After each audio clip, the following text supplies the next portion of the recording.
अस्सलाम वालेकुम नाज़रीन, रिपोर्टिंग विद असद में आपको खुश आमदीद। नाज़रीन, इस्लामाबाद हाई कोर्ट ने साबिक़ वज़ीर आज़म नवाज़ शरीफ के जो पासपोर्ट उनको जारी हो रहा था उसके ख़िलाफ़ जो एक दरख्वास्त गुज़ार थे, न सिर्फ ये कि उस दरख्वास्त को उन्होंने एक फ़जूल दरख्वास्त जो है वो करार दिया, बल्कि जो पेटिशनर है उस पर 5,000 रुपये जुर्माना भी आयद किया है कि उन्होंने अदालती वक्त ज़ाया किया। और उसके साथ साथ जो इमरान ख़ान, साबिक़ वज़ीर आज़म इमरान ख़ान के जो मुशीर थे और अब भी उनके जो चीफ़ ऑफ स्टाफ हैं शहबाज गिल, उनके जो है ख़िलाफ़ क्या इल्ज़ामात थे, मज़ीद कुछ शवाहिद आए हैं। एक बहुत बड़ी हाउसिंग सोसाइटी है जिसके बारे में जो इंकशाफ हुआ है कि वहाँ पर उन्होंने फार्म हाउस लिया और वहाँ पर जो एक आलीशान महल नुमा घर बना रहे हैं वो उनके ज़राए आमदन से मुताबिकत नहीं रखता। इसकी भी आपको डिटेल बताएंगे, लेकिन अभी तक अगर आपने ये channel reporting with Asad subscribe नहीं किया तो चैनल ज़रूर सब्सक्राइब कीजिए। थोड़ा सा इस वक्त मैं इस्लामाबाद हाई कोर्ट में मौजूद हूँ और यहाँ पर आज जो है वो 2 केसेस हैं, उनके जो पिटिशन्स डिस्पोज ऑफ हुई हैं। एक तो जो पिटिशन थी एक वकील ने की थी, वो चाहते थे कि मियां नवाज़ शरीफ जो हैं उनको डिप्लोमेटिक पासपोर्ट जो है वो जारी ना किया जाए। और साथ साथ जो दूसरी एक मामला था शहबाज गिल और मिर्ज़ा शहजाद अकबर, और उनके साथ कोई कुल 6 लोग हैं जिनको एक स्टॉप लिस्ट में डाला गया था। वो भी मामला जो है वो आज पिटिशन डिस्पोज ऑफ हो गई है।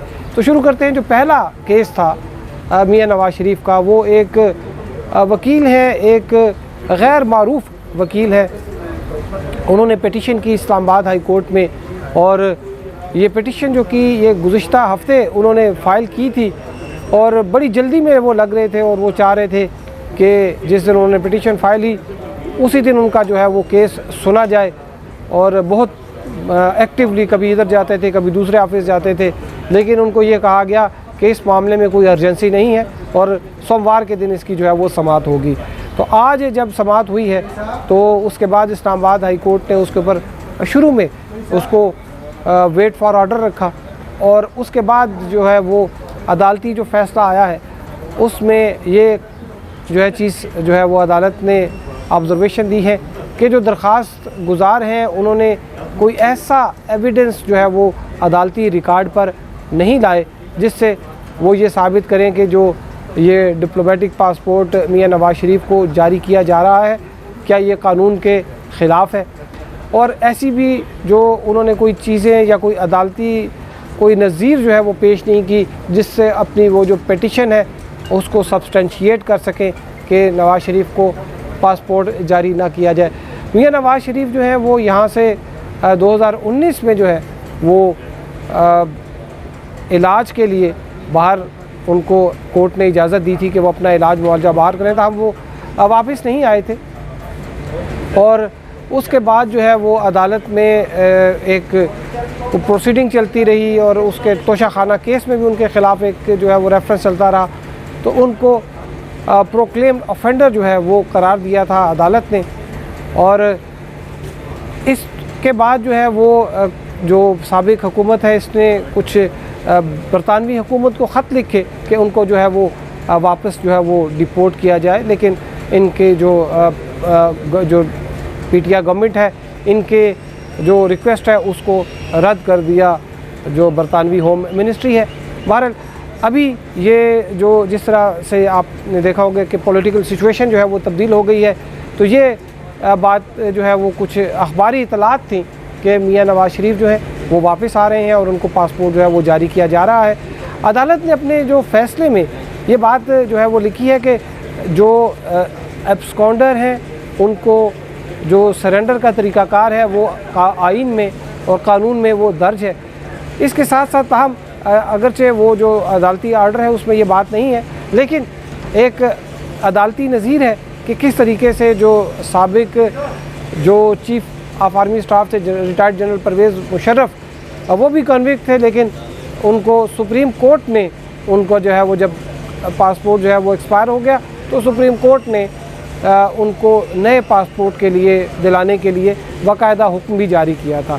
तो ये भी एक अदालती नज़ीर है, अगरचे इस ऑर्डर में इसका ज़िक्र नहीं था। बहरहाल ये जब दरख्वास्त जो है, जब अदालत ने तमाम जो है वो आर्गूमेंट सुने और जो पिटिशन में जो उन्होंने 2-4 कुछ एविडेंस के तौर पर चीज़ें लगाई थी, प्रेस क्लिपिंग, उनको मुआयना किया तो अदालत ने यह करार दिया कि जो प्रेस क्लिपिंग है वो एविडेंस नहीं हो सकता, उनको एविडेंस के तौर पर इस्तेमाल नहीं किया जा सकता। और चूँकि दरख्वास्त को अदालत ने फिर फ्रिवलेस डिक्लेयर किया तो पिटिशनर पर 5,000 रुपये का जुर्माना आयद किया। तो नाज़रीन, जो दूसरा केस था शहबाज गिल का, उसमें आज ये इंकशाफ हुआ कि शहबाज गिल के ख़िलाफ़ जो एक कंप्लेनेंट है वो एक वकील है, उनका नाम फरहान कियानी है। उन्होंने जो है वो एक कंप्लेंट फ़ाइल की थी और शहजाद अकबर के ख़िलाफ़ जो दूसरे वकील हैं अब्दुल खालिक थिन, उन्होंने जो है वो कंप्लेंट फ़ाइल की थी जिस पर FIA ने उनके नाम PNIL में डाले। आज इस्लामाबाद हाई कोर्ट को FIA के हुकाम ने बताया कि जब किसी के ख़िलाफ़ कोई शिकायत मौसूल होती है तो सुप्रीम कोर्ट के जो अहकामात हैं उनकी रोशनी में एक PINL provisional identification national list जो है वो बनाई गई है और ये एक ट्रांजिट लिस्ट होती है। इस दौरान इनके नाम जो है वो जो मुल्ज़िमान होते हैं उनके नाम ECL में जो है वो डाले जाते हैं इस दौरान। तो ये एक ट्रांजिट था, ये एक टेम्परेरी लिस्ट थी, इनके नाम डाले गए, लेकिन इन तमाम लोगों के नाम जो है वो निकाल दिए गए हैं। उनमें शहबाज गिल के अलावा शहजाद अकबर साहब के थे जिनका जो नाम वॉच लिस्ट निकला और साथ ही उन्होंने अगली फ़्लाइट पर जो है वो पाकिस्तान से चले गए। उसके साथ साथ जो साबिक प्रिंसिपल सेक्रेटरी हैं वज़ीर आज़म के इमरान खान के जो साबिक प्रिंसिपल सेक्रेटरी हैं आज़म खान, उनका नाम था, और गौहर नफीस हैं जो कि डायरेक्टर जनरल हैं एंटी करप्शन इस्टेब्लिशमेंट के, उनका नाम था। डॉक्टर असलान खालिद जो है उनका नाम था। और FIA के वो अफसर डॉक्टर रिजवान जो कि शरीफ ख़ानदान के ख़िलाफ़ तहकीकात कर रहे थे, उनका नाम भी जो है वो PINL में डाला गया था। तो जो ये कंप्लेंट है उसमें बड़े चशमकुशा किस्म के इंकशाफात किए गए हैं और उसमें यह बताया गया है कि जो शहबाज गिल हैं वो हाउसिंग सोसाइटीज़ के जो है वो अंडर द टेबल डील्स कराते थे और पैसे बनाते थे।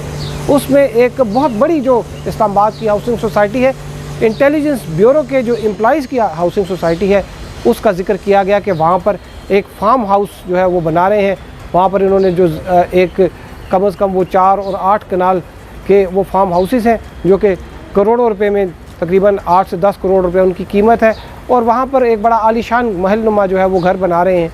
तो ये उनके जो यहाँ पर उनको इनकम है, जो उनकी आमदन है, वो तो वही है जो कि वो बतौर उनको मिलनी थी, लेकिन वो भी उन्होंने जब उनको नोटिफिकेशन हुआ तो उन्होंने कहा था मैं मुफ्त में काम करूँगा।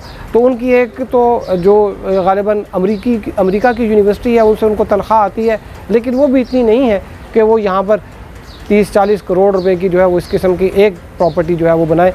बाकी दीगर भी प्रॉपर्टीज़ हैं जिनका भी जिक्र नहीं है। FIA इसकी इन्वेस्टिगेशन जो है वो कर रहा है, क्योंकि अदालत को डिप्टी अटॉर्नी जनरल ने आज बताया है कि ये जो कंप्लेंट्स थी इन पर strictly in accordance with law जो है वो तहकीकात की जा रही है।